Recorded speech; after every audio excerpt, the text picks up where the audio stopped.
go to the sentence.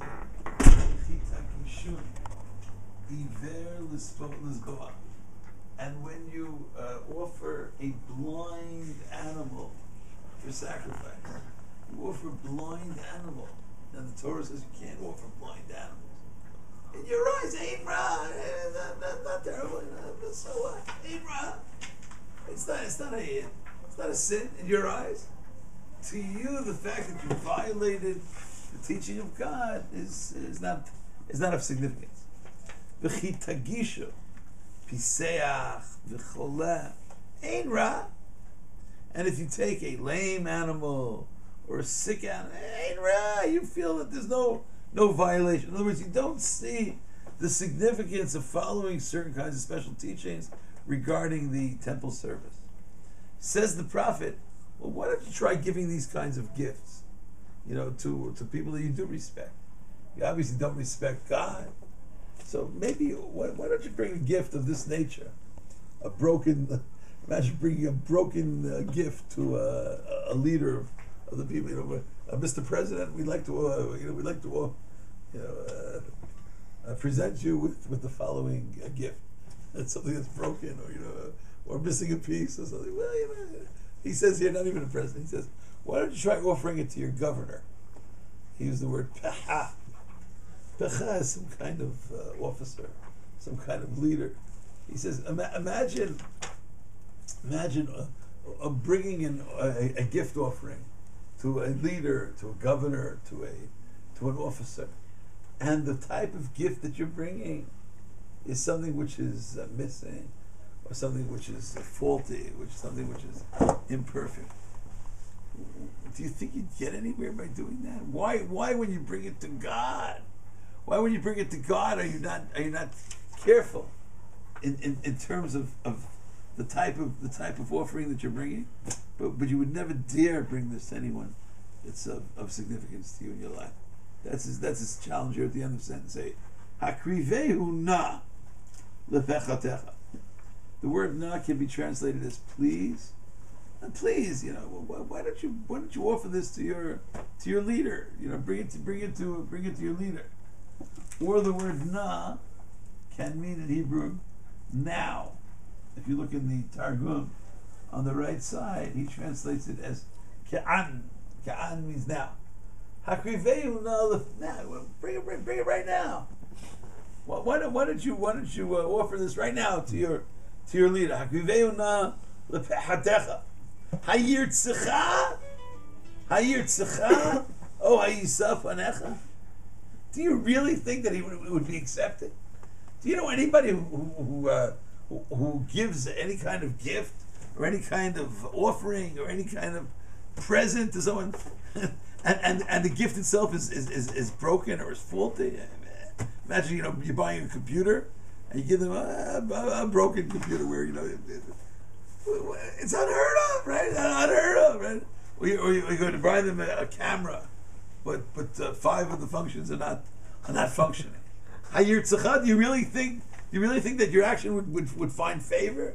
Would it be accepted? Oh, hayisap anecha. So why is it in your dealings with God? Why is it in your dealings with God the type of animal, the type of offering, the type of sacrifice? It's not significant enough for you to find the perfected state of being. We have a teaching that kol chelev laHashem, the choicest should be given to God. The rabbis teach, let's say you're giving something to a poor person. In a certain sense, giving to a poor person is considered the equivalent of an offering, because you're getting closer to the people that God wants you to take care of. So some people are very happy. They have the leftovers in the freezer from last Monday night. They'll scrape up some leftovers. They'll give them the food which is about to be tossed anyway. Beggars can't be choosers. Yeah, they take some leftover food. Where they buy a shirt for the poor person, and the shirt is very holy, but holy in a different kind of sense. It has repair it here and there, and it's missing a button here. But okay, look at it. You're poor, so just take it. Right? It's better than nothing. In a certain sense, yes, it's better than nothing. But that violates the principle of Torah.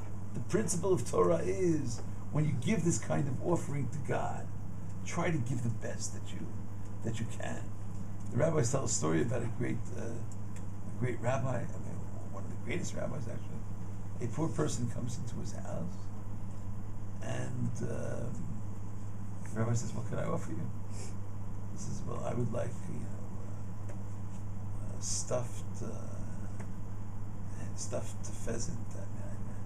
I want stuffed hen, and I want old vintage wine."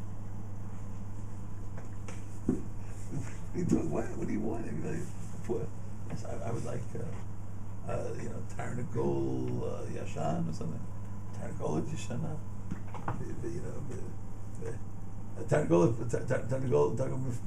Tarnagol Mefutam V'Yayin Yashan.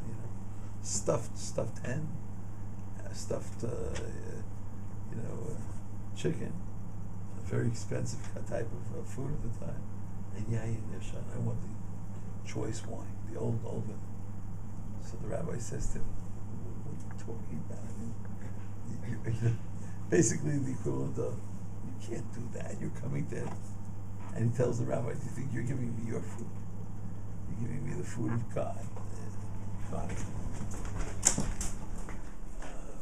And he gives him a whole lesson in how when you give food to a poor person, you're not really giving your food.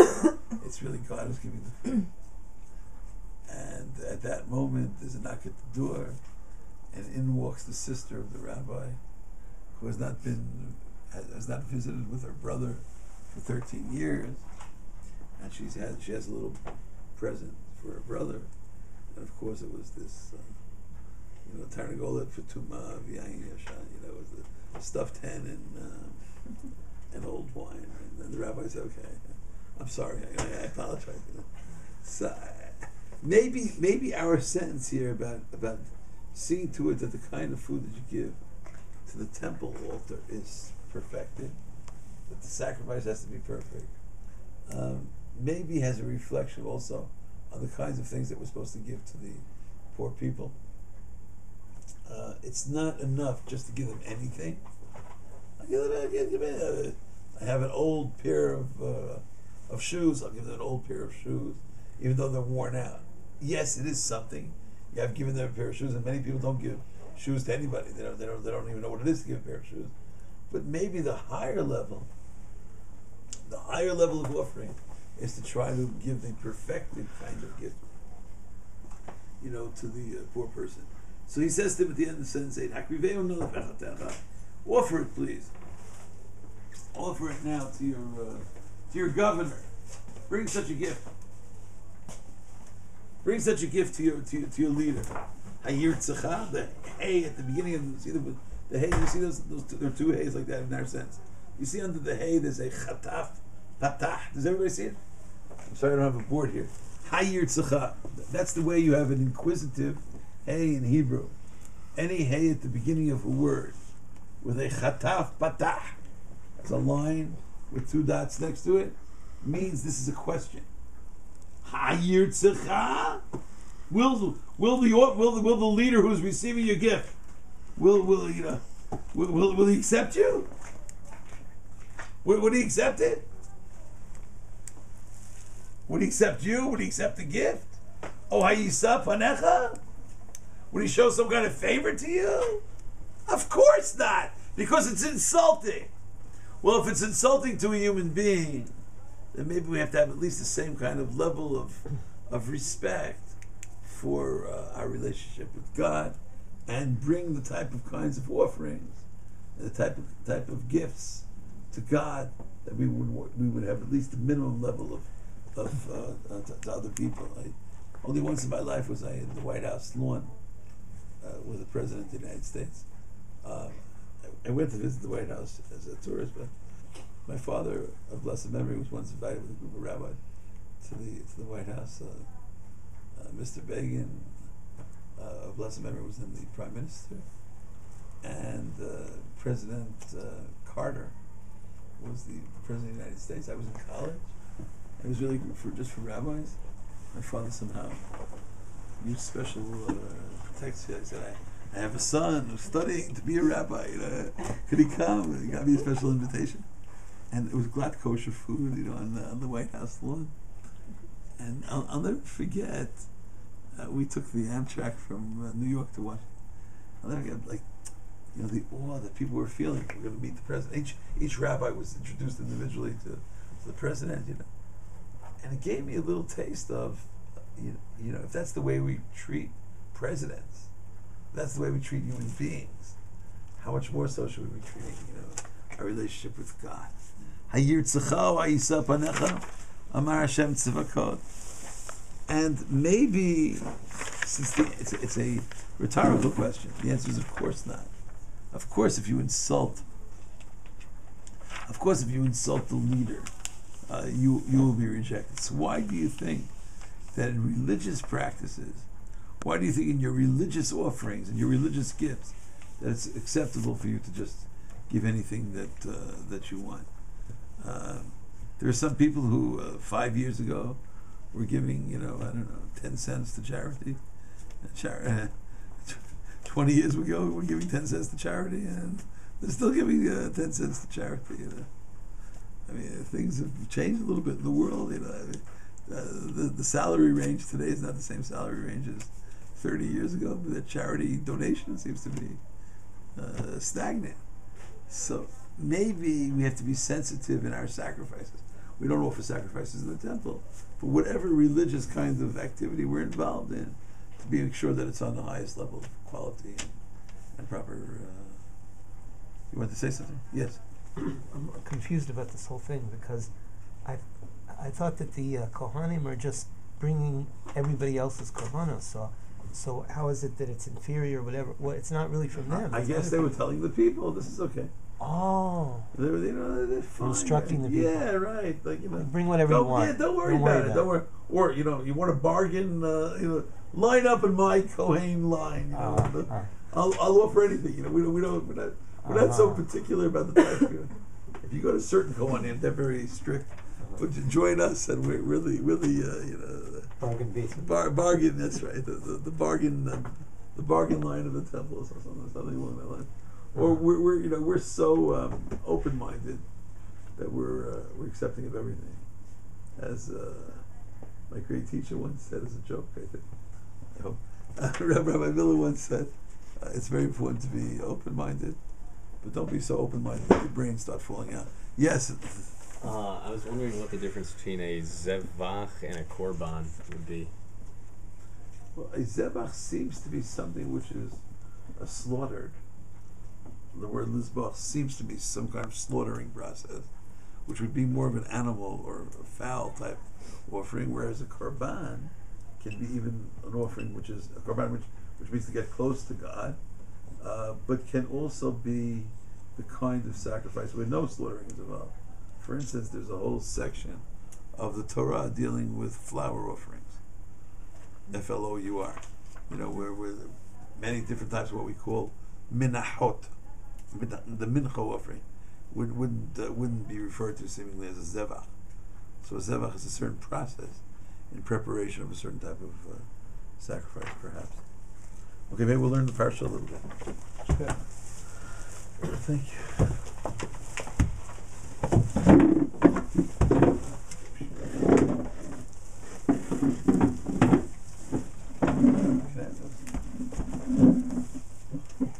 And the next one also.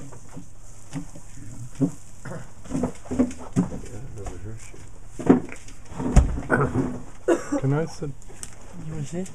so I can be a little closer? Thank you.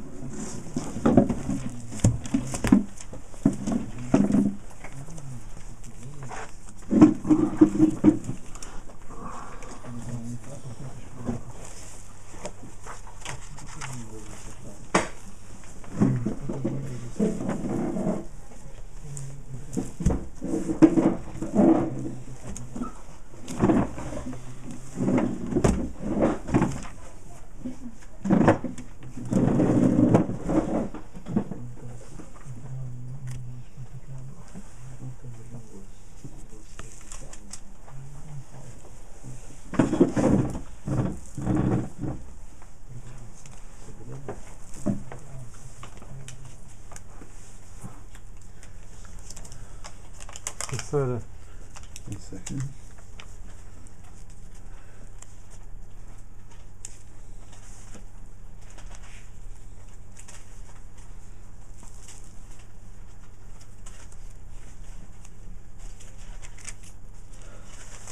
Shalom Uvracha. We're privileged this evening to study together here in the holy city of Yerushalayim.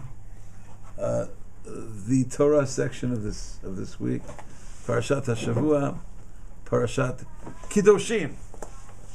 This section of the Torah dealing with many of the laws,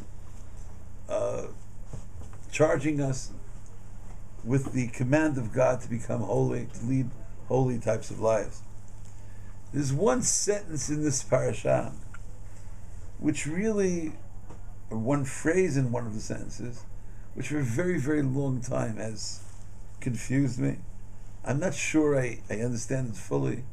Surely not enough to speak in front of the great people who are listening, but I'll do my best. The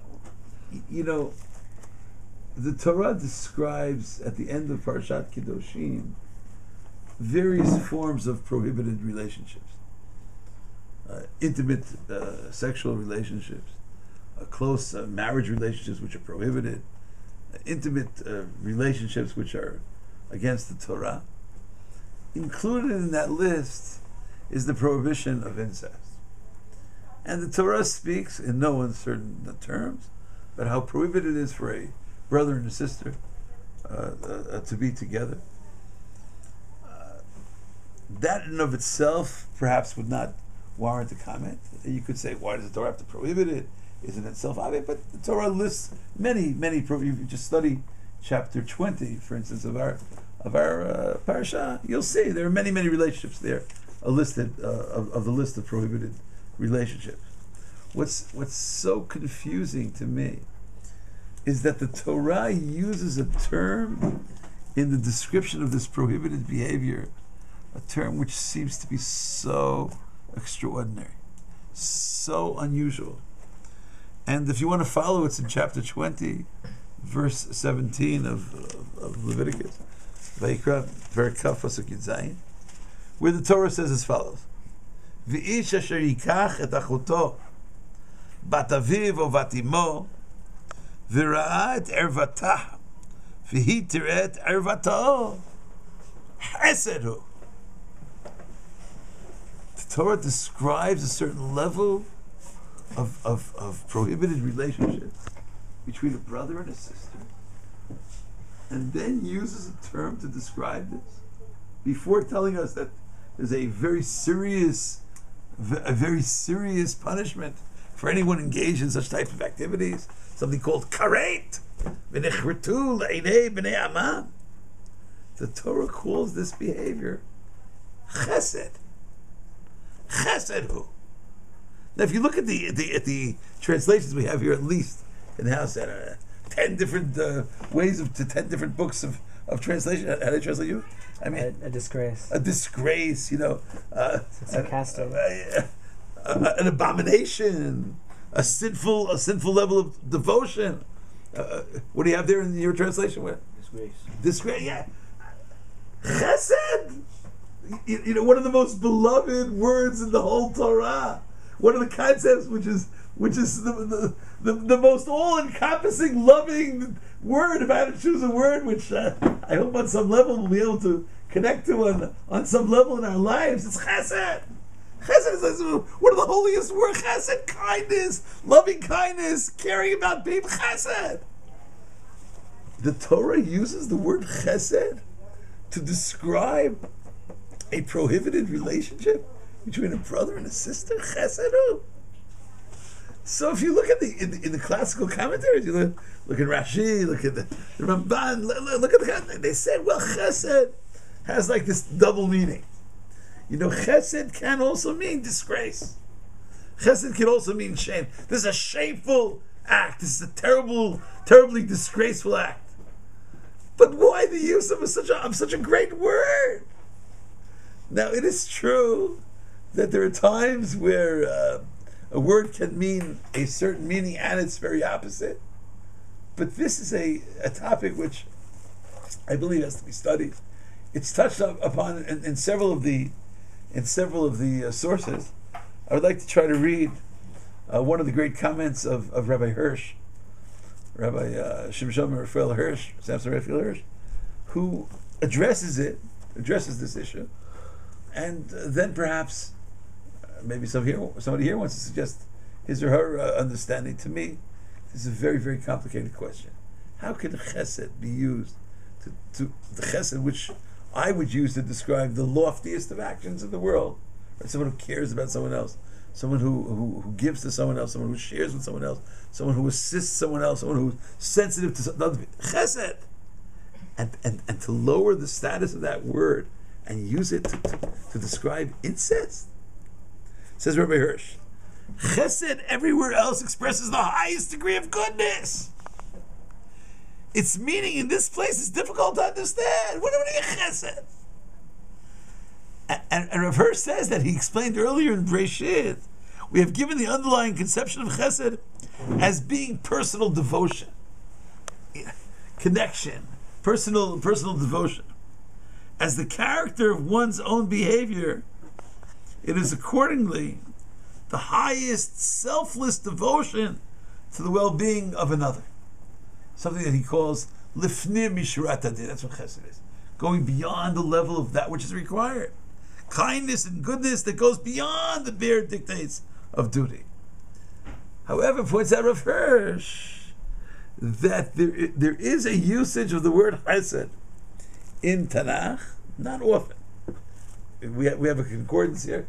I mean, you can go through it. It's very, very few references for this usage, where the word chesed can mean some level of a despicable action.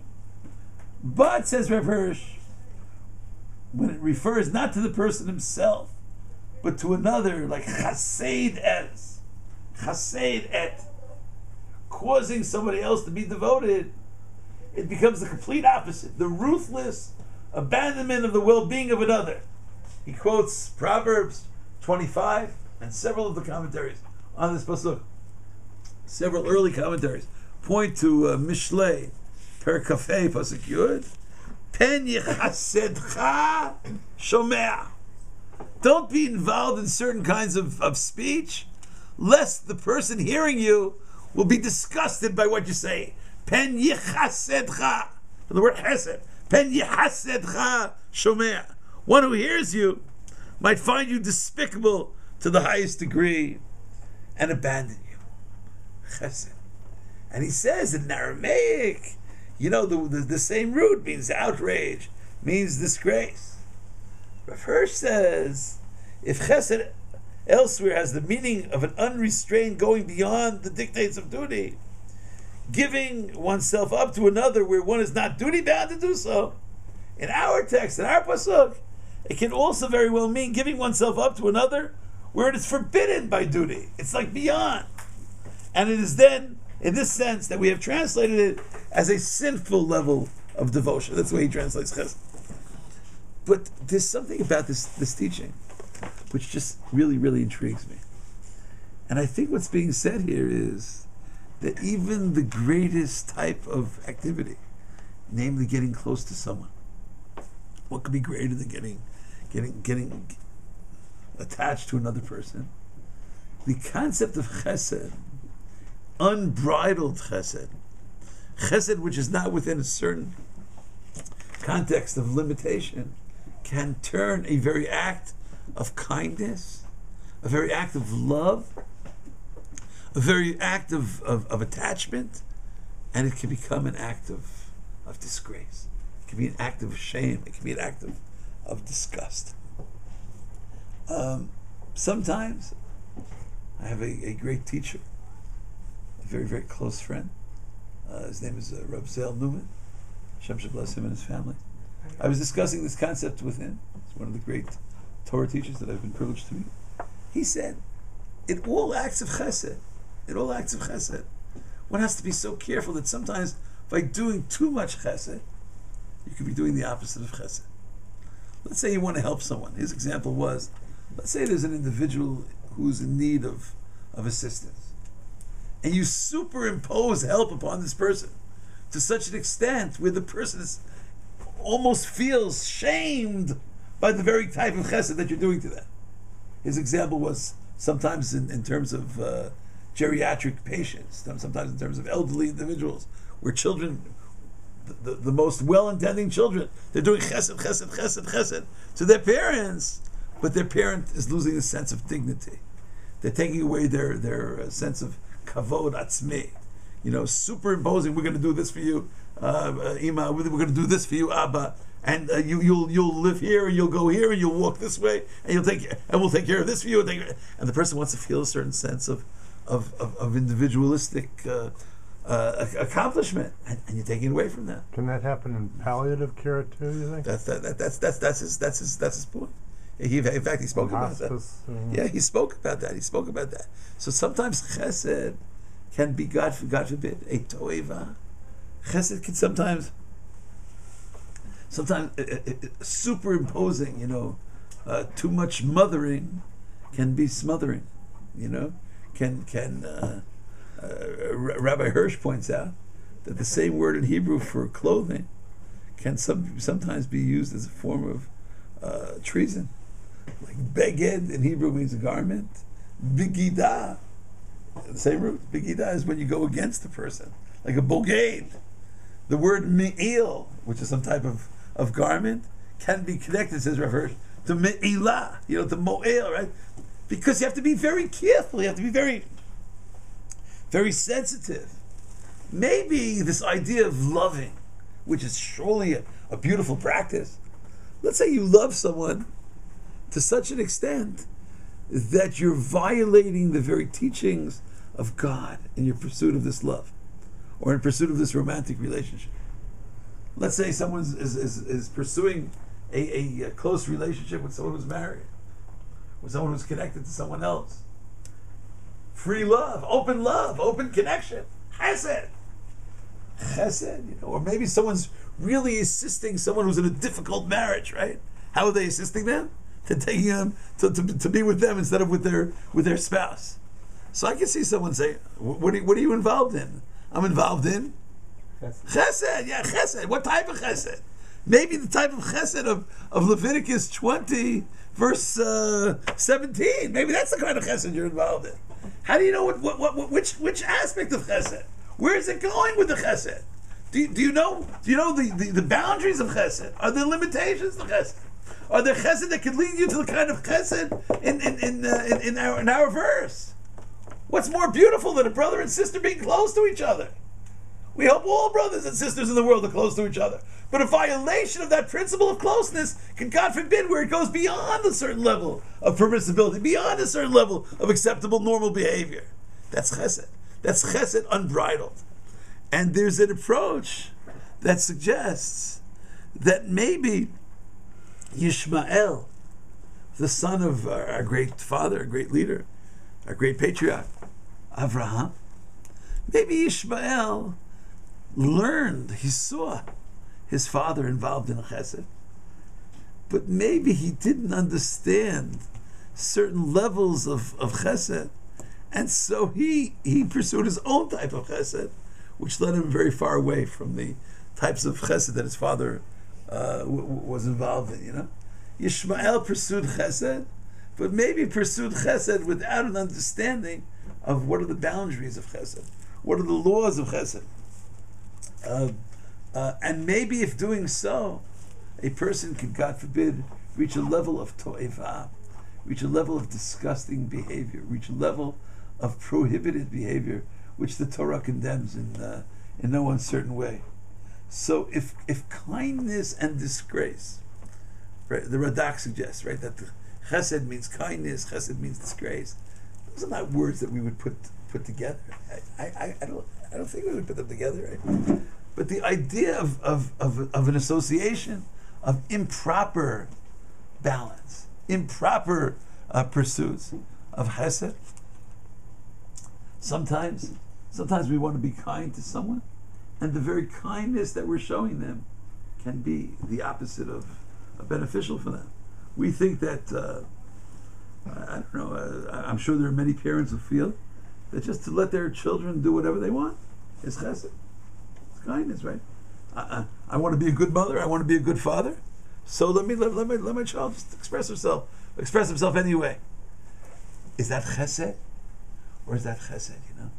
If you have a student that really needs a student that really needs guidance, and you don't guide them, you don't criticize them. We studied in the Bible many examples of people who could have been, properly guided, but no one ever criticized them. One of the commandments in our Torah section of this week, one of the commandments that we study about, is a certain level of sensitivity, of criticism. Earlier in the parsha, I don't want to get into it. Maybe someday we'll discuss it. The biblical commandment of criticism. So chesed has to be within proper guidelines. Chesed, precisely because it is so great, precisely because it is capable of changing the world. Ki amarti olam chesed yibaneh. We read in Psalms, the world is built through chesed. So anything which can be used for the highest good, there's a principle in Torah. Anything which can be used for the highest good, improperly used, can be used for the highest form of destruction. And that could perhaps be the reason why chesed can be used in these two extreme ways. In our prayers, we ask God to do chesed with us. We ask God to involve us in chesed. But we add a word which I never fully understood, perhaps, until today. We always ask, if you look in the daily prayers, V'tigmelenu chasadim tovim. What does that mean? Chasadim tovim. What does that mean? Can someone translate chasadim tovim? Good acts of kindness. Good acts of good act. V'tigmelenu chasadim. Chasadim tovim. Baruch atah Hashem hagomel chasadim tovim la'amo Yisrael. God does good acts of chesed. Because it could be a chesed but not good. How could that be? Somebody dies, it's good for him, but it's not chesed for it. That could be. It's chesed for him, but it's not good. That could be. That could be. What else could be? Eliel, you're right. Certain times a person could think that it's a chesed, but it's not a pleasant chesed. Is that what you're saying? Yeah, so Yes, a chasadim tovim can mean we want the chesed to be in a pleasant way. I also think that maybe we don't just want chesed from God. We want chesed in the proper kind of way. We don't just want everything that we desire to take place, but we want it to be done in the proper, beneficial category. And perhaps that's what's being said here of Hagomel Chasadim Tovim Lamo Yisrael. Says Rabbi Epstein, Baruch Epstein, in his commentary on the Sidur, we ask God, Malay Mishalot Libenu Litova. We want God to fulfill the wishes of our heart for good. Ask Rabbi Epstein, what do you mean, fulfill the wishes of our heart for good? You know, everybody who has wishes, the opposite of good for themselves. Just fulfill the wishes of our heart. But not always the fulfillment of the wishes of our heart is for good. We want God to fulfill the wishes of our heart. We want it to be done l'tovah. We're very interested in God's chesed. We want chasadim tovim, the chesed that will bring us to the proper levels of closeness. We are supposed to be involved in lives of chesed. Chesed is one of the pursuits, one of the major pursuits of the Jewish community. The world stands on al gemilut chasadim. But the chesed of our pasuk is an improper usage of the great value.